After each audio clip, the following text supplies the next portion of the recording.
베드로가 입을 열어 말하되 내가 참으로 하나님은 사람의 외모를 보지 아니하시고 각 나라 중 하나님을 경외하며 의를 행하는 사람은 다 받으시는 줄 깨달았도다.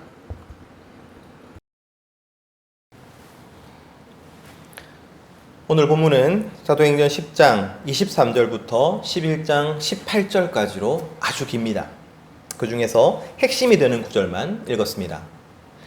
오늘 본문 전체의 내용을 말씀드리자면 베드로가 고넬료를 만나고 고넬료와 모인 사람들에게 성령이 임하시고 베드로가 고넬료에게 세례를 주고 예루살렘 교회가 이 사건으로 인하여 베드로를 소환하는 장면까지를 포함합니다. 사실 한 사건 한 사건을 따로 살펴볼 수 있겠지만 크게 보면 이 모든 사건은 베드로의 세계관이 바뀐 것의 결과들입니다. 그래서 그 결과를 종합해서 살펴보도록 하죠. 우리는 지난주에 세계관을 바꾸는 방법에 대해서 함께 나누었습니다. 회심하여도 구원받아도 세계관은 여전히 그대로일 수 있습니다. 그리고 우리의 세계관이 바뀌었다 하더라도 세계관은 계속해서 깊어지고 넓어지고 더 성숙되어야 합니다. 그리고 그 유일한 방법은 말씀을 깊이 생각하는 것이었죠. 사랑하는 성도 여러분, 습관적으로 관성적으로 신앙생활해서는 우리가 성장하지 못합니다. 한 주 한 주 우리의 예배는 말씀을 깊이 생각하는 기회가 되어야 합니다. 우리의 삶이 말씀을 깊이 생각하는 기회가 되어야 하는 것이죠. 우리의 경험, 지식, 관계, 사건들을 가지고서 말씀을 깊이 생각할 수 있어야 합니다. 말씀과 연결되어서 하나님의 뜻을 명확하게 분별할 수 있어야 하는 것이죠. 우리는 말씀을 중심으로 깊이 생각하는 삶을 살아야 합니다. 그러할 때에 비로소 우리의 생각하는 방식, 세계관이 바뀌는 것이죠. 지난주 우리는 베드로의 세계관이 바뀌는 것을 확인하였습니다. 이제 그는 이방인 고넬료에게 거리낌 없이 나아갑니다. 사도행전 10장 24절 말씀입니다. 이튿날 가이사랴에 들어가니 고넬료가 그의 친척과 가까운 친구들을 모아 기다리더니. 오늘 설교의 주제는 세계관이지만 그러나 고넬료 이야기를 하지 않을 수 없습니다. 베드로가 고넬료의 집에 가자 그 집에는 이미 고넬료의 친척들과 친구들이 기다리고 있었죠. 이것은 참으로 놀라운 일입니다. 그 중에 유대인이 있었을 수도 있지만 아마 거의 대부분이 이방인이었겠죠. 그리고 당시 로마 시민이 피지배국인 유대의 종교를 믿는다는 것은 쉬운 일이 아니었습니다. 왜냐하면 로마는 다신교 국가였지만 유대교는 유일신 신앙을 가지고 있었기 때문이죠. 당연히 고넬료의 친척들과 친구들은 유대교로 개종하지 않았을 가능성이 큽니다. 그럼에도 불구하고 고넬료는 그들을 불러 모은 것이죠. 왜냐하면 그는 지금 하나님께서 자신에게 환상을 주시고 계시를 주셨는데 이것이 가장 좋은 것이라고 확신하고 있었기 때문입니다. 지금 자신의 집으로 오고 있는 베드로를 통해서 주실 그 말씀이 무엇이든지 간에 그것이 이 사람들에게 가장 좋은 것이라고 확신하였기 때문입니다. 바로 이것이 친구 삼기의 핵심입니다. 자신의 돈과 시간과 노력과 삶을 들여 친구를 삼는 것이 성도의 소명이라고 나누었죠. 그렇다면 우리가 친구에게 줄 수 있는 가장 좋은 것이 무엇입니까? 고넬료는 그것이 말씀이라고 확신하고 있습니다. 아니 지금까지 내가 돈과 시간과 노력과 삶을 들여서 친구를 삼은 목적이 바로 지금 베드로를 통해서 주어질 그 말씀이라고 확신하고 있는 것이죠. 그뿐만이 아닙니다. 베드로를 처음 마주한 고넬료는 그에게 절을 합니다. 우리에게 절이라는 행위는 설이나 추석 때 하는 좀 격식 있는 인사 정도이지만 이 당시 절은 숭배의 행위였습니다. 다시 말해 신이나 주인이나 황제에게 절하지 보통 사람에게는 절하지 않는 것이죠. 그런데 지배국 로마의 장교가 피지배국 유대인 어부에게 절을 하고 있는 것입니다. 저는 이 절이 하나님의 사자로서 베드로를 존중하는 의미도 있지만 동시에 거기 모여있는 자신의 친척과 친구들을 위한 행위이기도 하다고 생각합니다. 고넬료 자신은 환상을 보았습니다. 자신은 계시를 받았습니다. 자신은 베드로를 통해서 주어진 그 말씀이 진짜인 줄 압니다. 하지만 자신의 친척들과 친구들은 아직 그렇지 않은 것이죠. 그래서 그들 앞에서 베드로에게 절을 하는 것입니다. 그래서 베드로에게 권위가 실리게 하고 베드로의 말씀에 귀를 기울일 수 있게 했던 것이죠. 제가 처음 전도사로서 사역을 시작할 때 그 첫 번째 교사회의 시간에 선생님들께 이러한 부탁을 드렸습니다. 초임 전도사의 설교가 그리 대단하거나 뛰어나지 않을 것임을 압니다. 하지만 선생님들께 부탁드립니다. 마치 제 설교가 대가의 설교에 있는 것처럼, 대단한 설교에 있는 것처럼 그렇게 들어주십시오. 설교 시간만큼만 그렇게 꾸며내 주십시오. 그러면 학생들이 선생님들을 보고 저 전도사님의 설교에 무엇인가 있구나. 선생님들처럼 나도 저 전도사님의 설교에 귀를 기울여야겠구나. 이렇게 생각하게 될 것입니다. 그리고 선생님들은 제 부탁을 아주 잘 들어주셨죠. 사랑하는 성도 여러분, 친구 삼기의 모양은 사람마다 다를 수 있어요. 접근 방식이나 속도 또한 다를 수 있습니다. 하지만 모든 친구 삼기의 중심에는 말씀이 있어야 합니다. 이 말씀을 어떻게 저 사람의 귀에 들리게 할 것인가, 어떻게 마음에 울리게 할 것인가, 성령께서 어떻게 역사할 수 있도록 내가 도울 수 있을 것인가. 그 말씀이야말로 모든 친구 삼기에 가장 귀하고 최종적인 목적인 것입니다. 그런 의미에서 고넬료는 참 좋은 친구였죠. 사도행전 10장 33절 말씀입니다. 내가 곧 당신에게 사람을 보내었는데 오셨으니 잘하였나이다. 이제 우리는 주께서 당신에게 명하신 모든 것을 듣고자 하여 다 하나님 앞에 있나이다. 고넬료 때문에 하나님 말씀을 주목하게 된 이방인들에게 베드로가 설교합니다. 고넬료의 집에서 한 베드로 설교의 특징은 이방인들을 위해 특별히 준비된 것이 아니라는 점입니다. 베드로의 설교는 그가 이전에 예루살렘에서 했던 설교와 동일했습니다. 즉, 베드로는 이방인들을 위한 복음이 따로 있고 유대인들을 위한 복음이 따로 있다고 생각하지 않았던 것이죠. 선지자를 통한 메시아의 약속, 세례 요한이 전한 메시아, 예수님의 오심과 그분의 말씀과 사역, 그리고 그 사역의 절정으로서 십자가 죽음과 부활, 그리고 그분의 다시 오심과 심판, 바로 이것이 유대인에게도 이방인에게도 동일하게 소망이 되는 복음인 것이죠. 그리고 베드로는 설교를 시작하기 전에 자신의 변화된 세계관을 공식적으로 선포합니다. 바로 이 세계관이 오늘 설교의 주제입니다. 사도행전 10장 34절에서 35절 말씀입니다.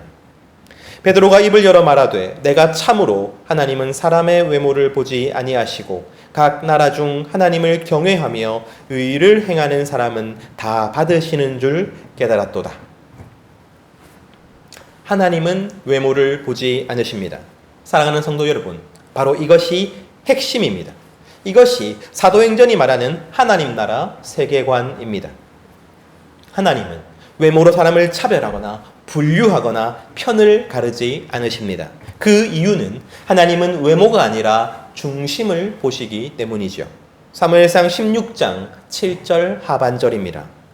내가 보는 것은 사람과 같지 아니하니 사람은 외모를 보거니와 나 여호와는 중심을 보느니라 하시더라. 구약의 선지자 사무엘은 외모를 보고 다윗이 아니라 맏형 엘리압이 하나님의 선택을 받았다고 생각했습니다. 하지만 하나님은 사람의 외모가 아니라 사람의 중심을 보셨습니다. 바로 이것이 하나님 나라의 원칙입니다. 하나님 나라 백성은 사람의 외모가 아니라 사람의 중심을 보아야 합니다. 그렇다면 여러분, 외모는 무엇입니까? 키가 크고 잘생기고 예쁜 것입니까?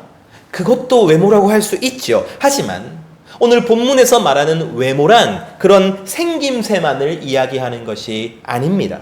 외모란 눈에 보이는 모든 것입니다. 겉으로 드러나는 모든 것입니다. 그래서 외모는 크게 세 가지로 볼 수 있습니다. 첫 번째 외모는 겉모습입니다. 인종, 국적, 얼굴, 키, 생김새이죠. 소유나 조건도 포함됩니다. 유대인으로 태어나면 유대인의 외모를 가진 것이죠. 이방인으로 태어나면 이방인의 외모를 가진 것입니다.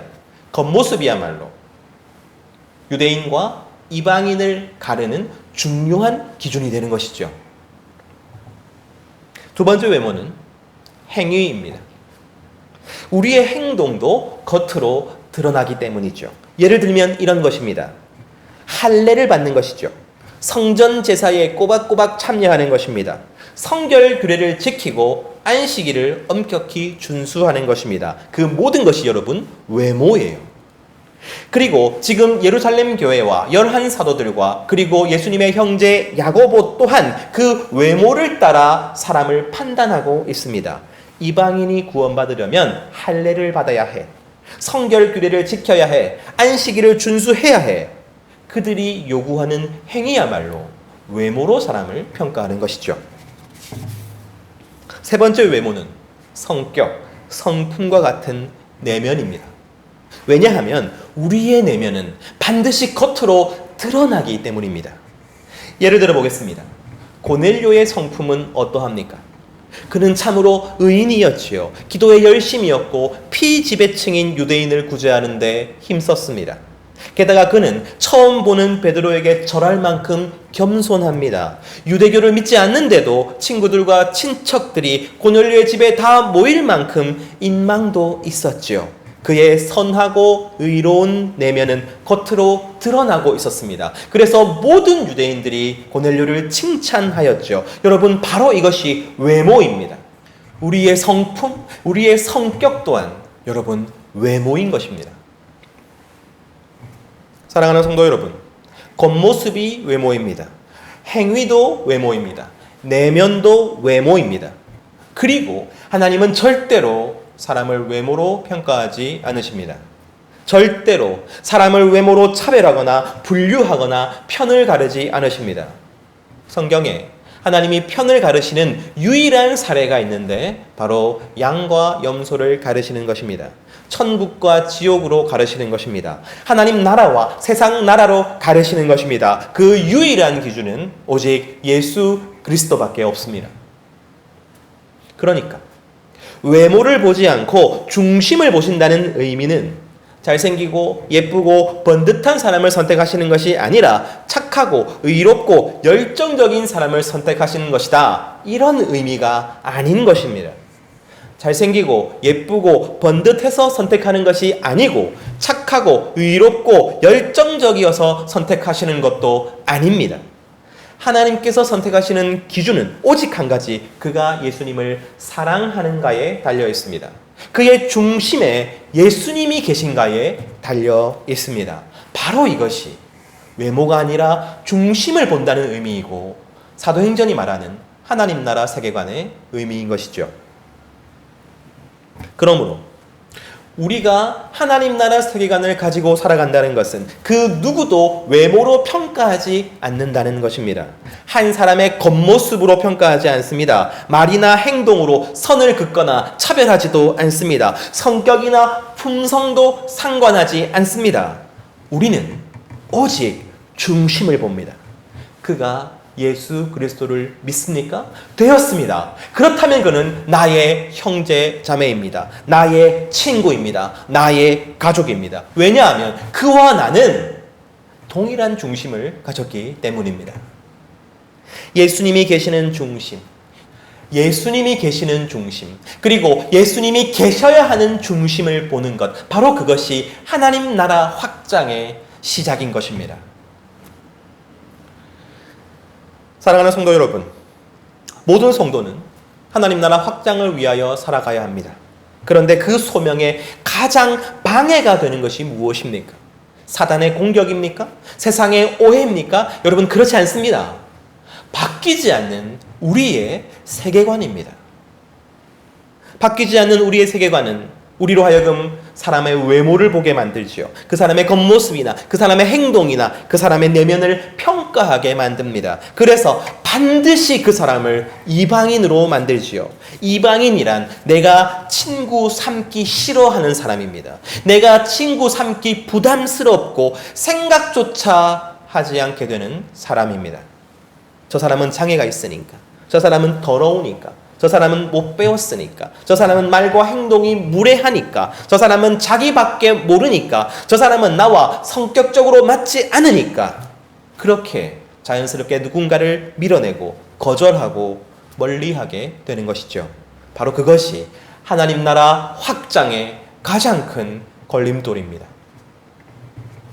하나님은 그러한 우리의 세계관을 바꾸고자 하십니다. 우리 생활의 중요한 목적은 바로 우리의 세계관이 바뀌는 것입니다. 그래서 날이 가면 갈수록 사람을 외모가 아니라 중심으로 볼 수 있게 만드시는 것이죠. 그의 겉모습이 어떠하든, 그의 행위가 어떠하든, 그의 내면이 어떠하든 상관없이 그가 예수 그리스도가 필요하다고 고백하게 되는 것입니다. 그래서 내가 그 목적을 위해서 그와 친구 되기 원한다고 자원하는 것입니다. 바로 그것이 하나님 나라 확장의 시작인 것이지요. 세계관이 바뀌어야만 복음이 땅끝까지 전파될 수 있는 것입니다. 바로 그것을 오늘 본문이 이야기하고 있는 것이죠. 여러분, 다른 것보다 먼저 자신의 세계관이 변화되기를 소원하십시오. 깊이 말씀을 생각하며 외모가 아니라 중심을 바라볼 수 있게 되기를, 바로 그러한 하나님 나라 세계관으로 살아갈 수 있게 되기를 간절히 소원합니다. 그리고 오늘 마지막으로 본문에서 잘 이해가 되지 않는 부분을 살펴보기를 원합니다. 하나님은 조건이나 행위나 품성으로 사람을 선택하지 않는다고 말씀드렸습니다.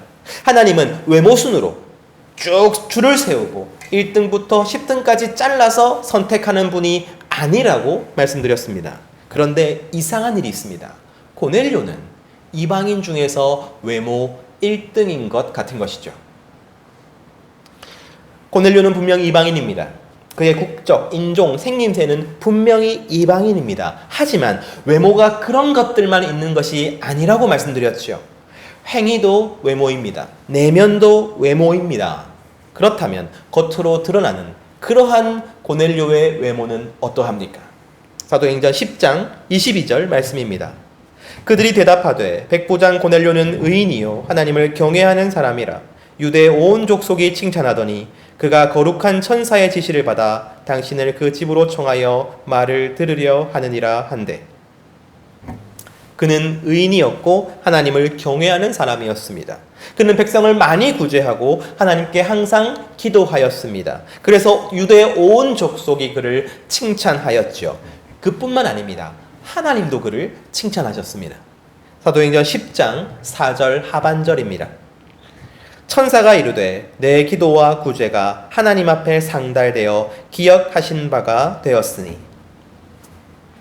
그리고 하나님께서 환상을 보여주셨을 때 그는 베드로처럼 거절하지 않습니다. 그는 충성된 군인처럼 복종합니다. 그리고 베드로로부터 주어질 말씀을 기대하며 자신의 친구들과 친척들을 불러 모으지요. 그리고 베드로 앞에 겸손하게 절합니다. 여기서 볼 수 있는 고넬료의 품성 그리고 사람됨은 흠잡을 데가 없습니다. 그런데 바로 그것이 외모인 것이죠. 사랑하는 성도 여러분, 하나님은 분명히 외모를 보시지 않는다고 하였습니다. 그런데 하필이면 이방인 중에서 외모 1등인 고넬료를 선택하신 것이죠. 이것은 사람들로 하여금 오해하게 만듭니다. 겉모습은 중요하지 않아. 하지만 평소 행실은 중요하지. 인종이나 혹은 키나 혹은 생김새는 중요하지 않아. 하지만 좋은 품성과 마음은 중요하지. 그런 사람을 하나님께서 선택하는 것이지, 이렇게 착각하게 만들 수 있는 것이죠. 제가 사도행전 강해를 준비하면서 몇 개의 주석들을 살펴봅니다. 그런데 그 주석들이 이 본문에 대해서 예외 없이 똑같이 강조하는 것이 있습니다. 그것은 고넬료의 경건하고 착한 행위를 하나님께서 인정하시고 칭찬하신 것은 맞지만 그 행위 때문에 고넬료를 선택하신 것은 아니라고 강조하는 것이죠. 칼빈과 루터와 많은 신학자들의 견해를 가지고 와서 하나님의 택하심은 오직 은혜이고 고넬료는 자격이 없는데 그 은혜를 받아 누린 것이라고 강조합니다. 그런데 여러분, 처음부터 고넬료처럼 칭찬받거나 인정받는 외모를 가진 사람이 아니라 그냥 아무 자격 없어 보이는 이방인을 선택하셨으면 이런 오해를 받지 않아도 되는 것이 아닙니까? 개종자도 아니고 기도도 안 하고 구제도 안 하고 겸손하지도 않고 의롭지도 않은 사람, 외모로 별 볼 일 없는 사람을 선택하셨으면 여러분, 외모가 아니라 중심을 보신다는 이 진리를 더 잘 드러낼 수 있지 않았겠습니까? 왜 하필이면 하나님은 이방인 중에 외모 1등인 고넬료를 선택하셨을까요? 사랑하는 성도 여러분, 그 이유가 있습니다. 바로 예루살렘 교회 때문입니다. 사도행전 11장 1절에서 3절 말씀입니다. 유대에 있는 사도들과 형제들이 이방인들도 하나님의 말씀을 받았다함을 들었더니 베드로가 예루살렘에 올라갔을 때에 할례자들이 비난하여 이르되 내가 무할례자의 집에 들어가 함께 먹었다 하니, 베드로가 고넬료와 그의 집에 있던 이방인들에게 말씀을 전하고 그들에게 세례를 준 사건이 예루살렘 교회에 알려졌습니다. 예루살렘 교회는 자신의 세계관으로는 도저히 받아들일 수 없는 사건을 마주하게 되었던 것이죠. 베드로는 그 앞에서 하나님께서 어떻게 자신에게 환상을 주셨고 말씀을 전했을 때 성령이 어떻게 그들에게 임하였는지를 설명합니다. 그래서 그들 앞에서 자신이 세례를 줄 수밖에 없었다고 설명하죠. 그러자 예루살렘 교회는 하나님께서 구원의 문을 이방인들에게도 여셨다고 인정할 수밖에 없었습니다. 예루살렘 교회의 세계관이 바뀐 것이죠. 사도행전 11장 18절 말씀입니다. 그들이 이 말을 듣고 잠잠하여 하나님께 영광을 돌려 이르되 그러면 하나님께서 이방인에게도 생명 얻는 회개를 주셨도다 하니라. 사랑하는 성도 여러분, 생각해 보십시오. 단 한 번도 이방인이 구원을 받을 수 있다고 생각하지 못했습니다. 이방인들과 친구가 되어야 하고 형제 자매가 되어야 한다고 생각하지 못했습니다. 바로 그렇기 때문에 그러한 예루살렘 교회를 설득하고 납득시키기 위하여 선택한 것이 바로 고넬료인 것이죠. 고넬료는 반쯤은 유대인이라고 할 수 있는 개종자였습니다. 기도와 구제에 힘쓰는 사람이었습니다. 모든 유대인들이 칭찬하는 사람이었습니다. 바로 그 사람, 예루살렘 교회가 자신들의 공고한 유대주의 세계관을 깨트리기에 가장 거부감이 적은 사람이 바로 고넬료였던 것이죠. 마중물이라는 말이 있습니다. 마중 나가는 물이라는 뜻의 순 우리말입니다. 옛날 펌프로 물을 끌어올릴 때 먼저 물을 한 바가지 부어줘야만 그 펌프가 헛돌지 않았습니다. 그래서 물이 콸콸콸 쏟아지기 위해서는 먼저 마중물 한 바가지가 필요한 것이죠. 비유하자면 이방인 선교의 마중물이 바로 고넬료인 것입니다. 앞으로 안디옥 교회가 세워지게 될 것입니다. 수많은 이방인 교회가 세워지게 될 것입니다. 하지만 그 시작은 예루살렘 교회의 세계관이 바뀌어야만 하는 것입니다. 그래서 하나님은 예루살렘 교회를 위하여 그들이 조금이라도 쉽게 납득하고 수긍할 수 있도록 고넬료를 선택하신 것이지요. 그렇다면 지금 하나님의 관심은 어디에 있습니까? 바로 베드로의 세계관을 바꾸는 일입니다. 예루살렘 교회의 세계관을 바꾸는 일입니다. 이렇게 세계관을 바꾸는 일이야말로 하나님 나라 확장에서 가장 중요한 일이기 때문이죠. 사랑하는 성도 여러분, 이 사실을 기억하십시오. 하나님 나라 확장에 있어서 가장 중요한 것은 바로 나의 세계관이 바뀌는 것입니다. 사람을 외모로 평가하는 것이 아니라 중심을 보는 것이 하나님 나라 세계관임을 기억하십시오. 그리고 우리의 세계관이 그렇게 바뀌기 위해서는 말씀을 깊이 생각해야 한다는 것을 잊지 마십시오. 바로 오늘 이 시간부터 말씀을 깊이 생각하는 우리가 되기를 소원합니다. 그래서 우리의 세계관이 다른 어떤 조건, 다른 어떤 외모가 아니라 오직 예수 그리스도가 있는 그 중심, 그리고 예수 그리스도가 있어야 하는 그 중심을 볼 수 있게 되기를, 바로 그러한 세계관을 가지고 살아갈 수 있게 되기를 간절히 소원합니다.